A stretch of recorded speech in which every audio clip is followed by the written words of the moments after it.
Selamat datang dalam Konferensi Nasional Komunikasi Humanis 2024.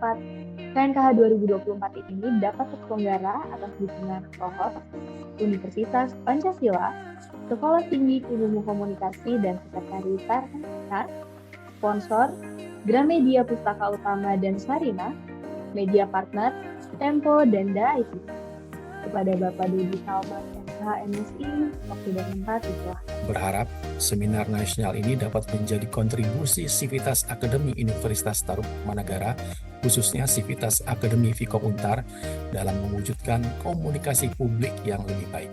Dan sambutan dari Dekan Fakultas Ilmu Komunikasi Universitas Tarumanagara. Apresiasi dan selamat kepada para pemakalah yang telah berpartisipasi dan akan berbagi hasil penelitian dan buah pikirnya hari ini dan besok.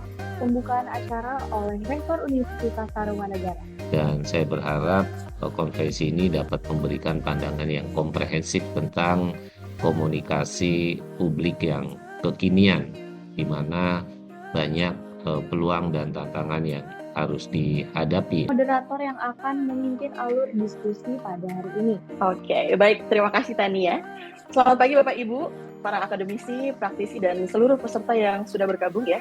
Sesi panel ini akan menghadirkan 3 pembicara ahli yang akan memberikan wawasan berharga mengenai aspek-aspek penting dalam komunikasi publik di era sekarang. Yang pertama, nanti kita akan mendengarkan dari Bapak Dr. Firman Kurniawan, pemerhati budaya dan komunikasi digital dari Universitas Indonesia, yang akan mengupas tantangan dan dampak budaya digital terhadap komunikasi publik dan bagaimana kita sebaiknya menyikapinya.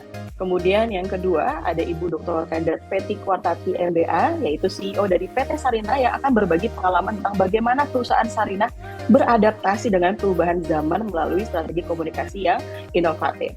Kemudian selanjutnya terakhir akan ada Bapak Dr. Muhammad Adi Pribadi, dosen Vkom Untar, yang akan membahas peran kecerdasan buatan atau AI dalam industri periklanan dan komunikasi, serta bagaimana teknologi ini dapat membuka peluang ke depannya dan tantangannya seperti apa. Komunikasi publik itu perlu diciptakan secara transparan, karena ketika kita tahu adanya kenyataan yang dipahami oleh publik namun ditutup-tutupi oleh institusi publik atau personal publik, akhirnya publik itu sendirilah yang mencari informasi di balik pernyataan institusi publik maupun personal publik.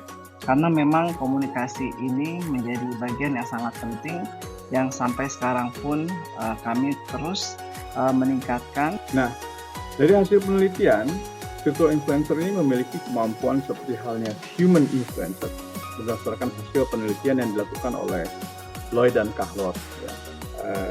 Itu dia.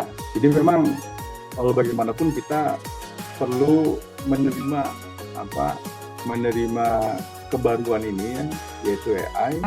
Jadi memang Sarina ini dengan lahirnya kembali harus come up dengan sesuatu yang unik ya, yang membuat Sarina menjadi unique selling point. Jadi kita terus gali apa dan kenapa visitor atau customer mau datang ke Sarina. Satu, ini keadaan yang mendorong pada terjadinya post-truth. Yang kedua, seringkali kita yang seolah-olah disebut sebagai lebih memilih pendapat yang sesuai dengan kelompoknya atau influencer yang menjadi pujaannya, itu adalah keadaan terjebak dalam filter bubble. Intensifnya penggunaan media sosial hari ini menghadirkan 2 keadaan yang saling berhadapan, padahal tujuan penciptaannya atau tujuan invensinya tidak seperti itu. Jadi media sosial kalau kita lihat sejarahnya bertujuan untuk memperlancar relasi, membangun jejaring dan produktivitas. Tetapi dengan digunakan secara tidak beretika atau dengan membatasi dimensi ekonomi saja, itu seringkali menjatuhkan pada posisi yang buruk. Namun demikian kita masih bisa berharap kepada media sosial. Pada kenyataannya peran yang dilakukan oleh para penggunanya bisa menelusuri atau membongkar sisi-sisi yang tertutup di dalam komunikasi publik, sehingga kebenaran lebih tampil apa adanya. Tugas kita semua adalah menjadikan ruang media sosial ini menjadi ruang yang sehat dan bermanfaat. seperti itu.